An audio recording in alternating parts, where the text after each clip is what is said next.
हे बघा माझे डोळे आग करतात ते. मी काल माझ्या वाढदिवसाचा स्वयंपाक केला ना बाहेर. हा बाहेर यार्डमध्ये, बरोबर. आणि मग हे बघा दुसऱ्या दिवशी काय झालं. कालपर्यंत मी होती व्यवस्थित नाही दिवस लागतं ना. आता बघ आपला ते फुलं येत आणि आहे. मी काल बड्डेच्या दिवशी अगदी व्यवस्थित होती, पण आमच्या बॅकयार्डमध्ये आमच्या घराच्या पाठीमागे मी 70 लोकांचा स्वयंपाक केला. त्यामुळेच बहुतेक मला ॲलर्जी झाली. टेक्सासमध्ये पोलनची खूप जबरदस्त ॲलर्जी होत असते सगळ्यांना. तर जे फुलांवरती परागकण असतात त्याची आणि गवताच्या सुद्धा पोलनची ॲलर्जी होत असते. तर बहुतेक गवताच्या पोलनचीच ॲलर्जी मला झाली असणार आणि इतर सुद्धा झाली असणार. त्यामुळेच सकाळी उठल्यावर मला खूप शिंका येत होत्या आणि खूप नाकातनं पाणी यायला लागलं. माझे डोळे पण जबरदस्त इची करत होते आणि खूप सुजले होते माझे डोळे भयंकर.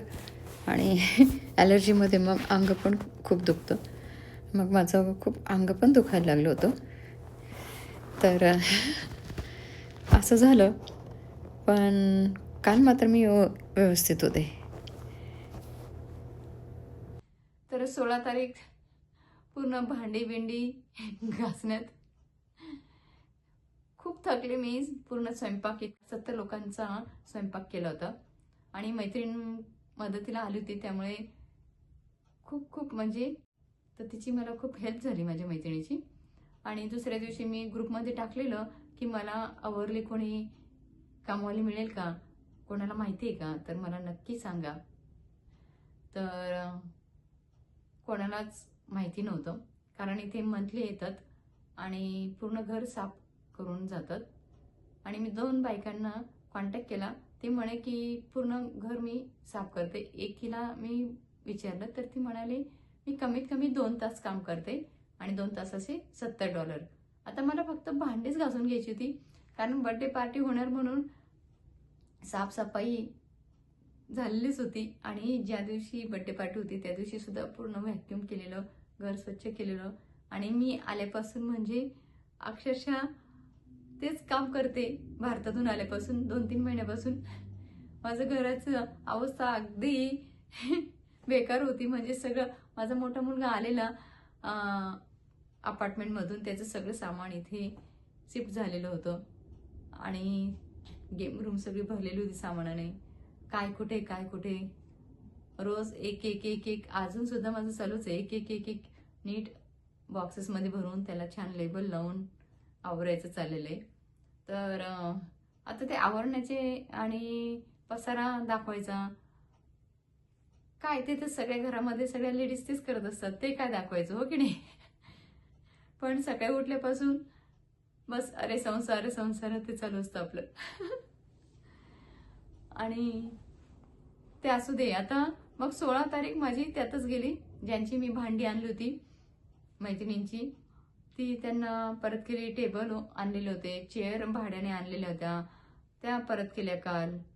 मग हेच चालू होतं, आवराआवरी सगळी साफसफाई वगैरे. परत बर्थडे पार्टीनंतर पुन्हा आपल्याला साफसफाई करावी लागते. आणि खूप खूप मोठ्या पार्ट्या करणं, खूप खूप लोकांना जेवण खाऊ घालणं हे एका व्यक्तीला खूप अवघड जातं. तर तुमच्या मदतीला तुमचे घरातले असतील तर खूप चांगली गोष्ट आहे. पण एकट्या व्यक्तीला खूपच अवघड जातं. आमच्या इथे तर मलाच खूप हौस आहे सगळ्यांना बोलवून जेवण खाऊ घालण्याची. आणि मला तसंही लोकांमध्ये राहायला आवडतं. तर मला एकटीला मात्र हे खूप खूप जड जातं आणि मला आवडतं म्हणून मी करत असते हे. तर पण घरातल्या व्यक्तींनी जर साथ दिली ना, तर कितीही मोठं कार्य असू दे ना, ते अगदी सहजगत्या होतं. अगदी म्हणजे जाणवतसुद्धा नाही की आपण एवढ्या लोकांना 100 किंवा 200 लोकांना आपण जेवायला खाऊ घातलं तर काहीच वाटत नाही. जे म्हणतात ना, पूर्ण म्हणजे 1 हात आणि 5 हात याचा खूप फरक पडतो. म्हणजे जेव्हा आपली 5ही बोटं एकत्र येतात आणि एक मूठ तयार होते, एखादी दुर्घटना घडणार असते, समोरच्या कोणी आपल्याला हे करणार असतं, तर आपण त्याच्या तोंडावरती जोरदार अशी मूठची बुक्की मारू शकतो, हो की नाही? एवढी या मुठीमध्ये ताकद असते आणि आपलं स्वतःचं आपण संरक्षण करू शकतो. तर आपण नुसतं त्याला एका बोटाने त्या व्यक्तीला हलवू शकत नाही, जर आपल्यावर तो मनुष्य जर वार करत असणार तेव्हा, हो की नाही? तेव्हा आपल्याला मुठीचाच वापर करावा लागतो. तेव्हाच म्हणजे आपण स्वतःचं संरक्षण करू शकतो. तर नेहमीच एकमेकांना मदत करावी आणि सहकार्य करावं आणि एकजुटीने काम करावं असं मला वाटतं. तुम्हाला काय वाटतं? तुम्ही कॉमेंट्स बॉक्समध्ये नक्की सांगा.